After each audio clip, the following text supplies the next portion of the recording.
សួស្តីអ្នកនរគ្នាខ្ញុំសូមណែនាំ model មួយដែល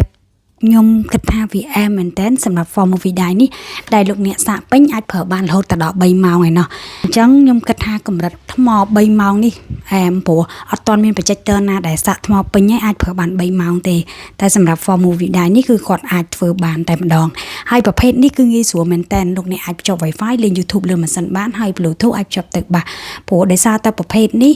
វាមិនធំណាស់គឺវាមិនល្មមនឹងយើងអាចប្រើចល័តបានហើយបើសិនជាលោកអ្នកមាន account Netflix អីអាចដាក់ account Netflix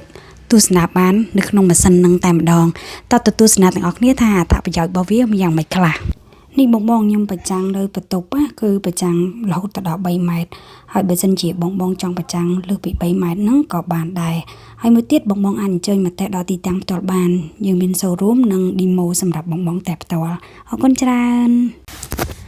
ចា៎នេះបងគឺជា for movie ដែរនេះគឺយើងងាយស្រួលក្នុងការចល័តមែនតើបើសិនជាបងដាក់នៅក្នុងបន្ទប់អីហើយចង់ចល័តទៅបន្ទប់ទទួលភ្ញៀវឬក៏បន្ទប់ផ្សេងទៀតក៏អាច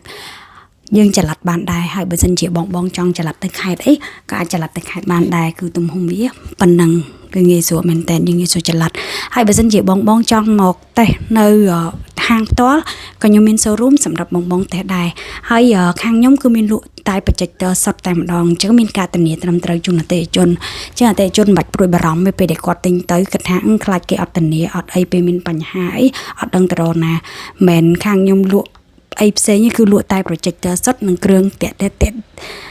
តងនឹង projector អញ្ចឹងបងកំភៃពេលទិញទៅគឺមានការធានាទេព្រោះដោយសារតើយើងមានជាងផ្ទាល់អញ្ចឹងណាអញ្ចឹងបងប្អូនមិនបាច់ភ័យទេគឺអែមទិញពីហាងខ្ញុំទៅព្រោះ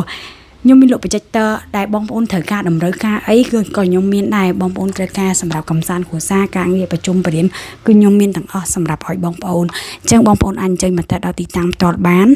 ហើយបើសិនជាអ្នកខេត្តយើងអាចផ្ញើជូនបានអរគុណច្រើន